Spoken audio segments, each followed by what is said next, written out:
Announcements. John Wraith, fixed income strategist at Bank of America, Merrill Lynch. Hi, John. Thanks for joining us. Why was Bernanke more measured than Janet Yellen a mere 24 hours earlier? She seemed to be more open to the idea of more QE or extending Operation Twist, but Bernanke was more cautious. Yeah, he was to a degree. I mean, they all have their own views on this situation, and clearly at this point Bernanke's feeling a little bit more guarded about whether more stimulus is needed.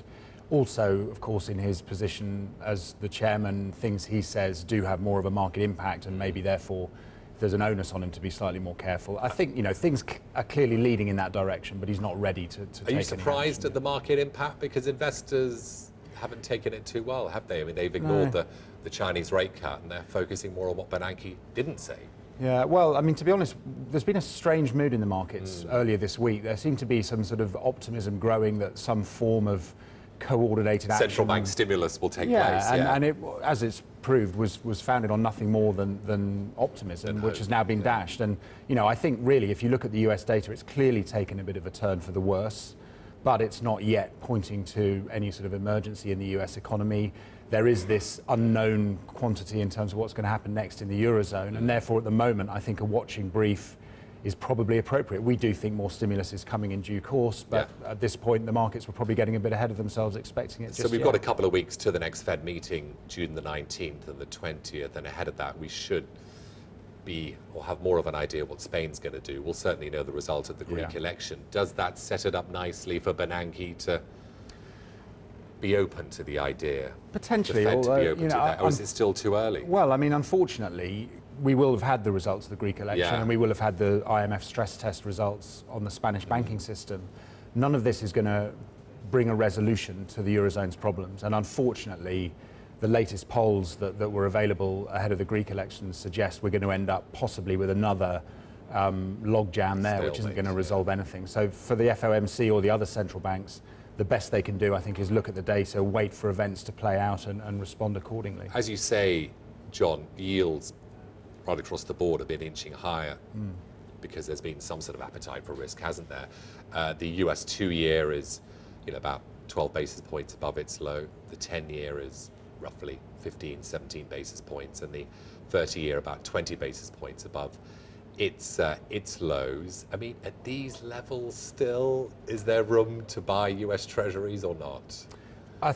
For us, the pattern does keep repeating itself. We keep making fresh lows in these safe haven bond yields.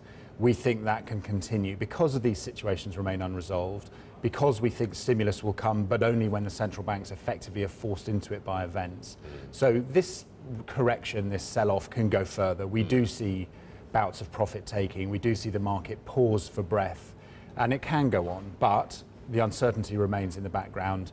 And for investors who put safety first, and they are very sizable investors, they will continue to buy these safer bonds until they get a resolution. Does the US 10-year go to 1%, John? It can go a lot lower. This is the point. We're not just looking at fundamental valuations here.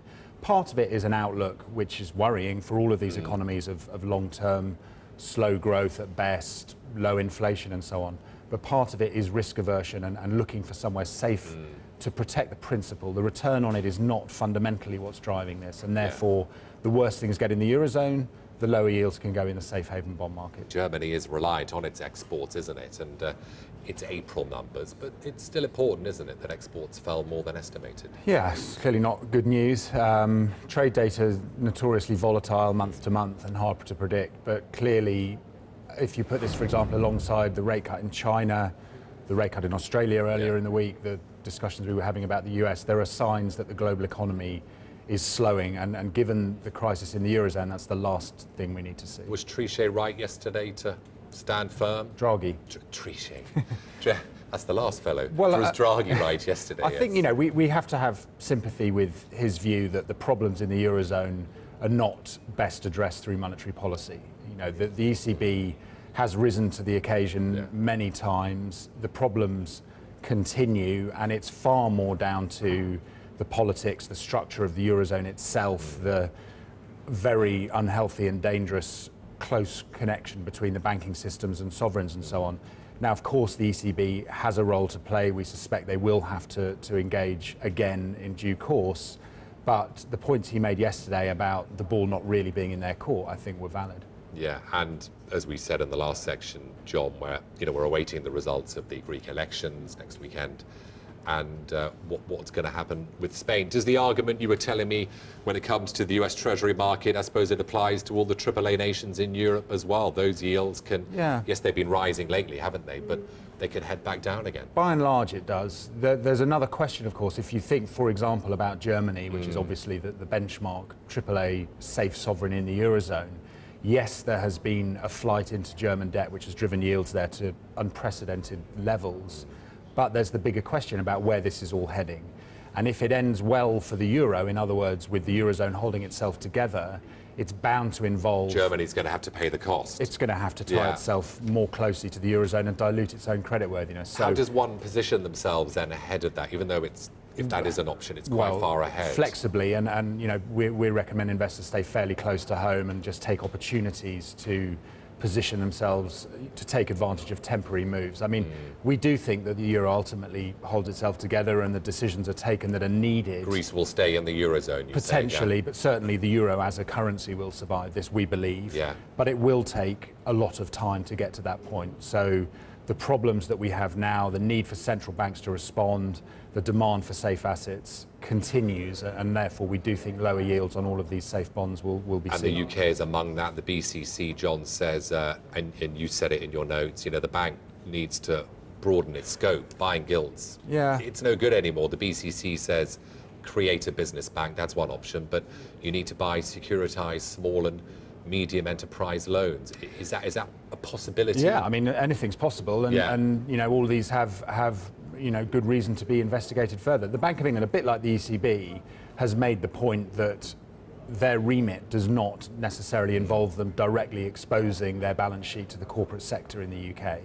That buying gilts is a classic, albeit unconventional, monetary policy. Lending directly to corporates, buying corporate debt is something else. They would need a mandate from the government to do that. The governor certainly and other members of the MPC are uncomfortable with the idea of intervening directly in these private sector markets. But clearly, thus far, it seems quantitative easing alone hasn't solved the problem for the UK itself. And therefore, the longer growth remains elusive, the more we'll have to think about these other sorts of policy responses. John, thank you very much indeed. John Wraith there, fixed income strategist at Bank of America Merrill Lynch. Thanks for your time today, John.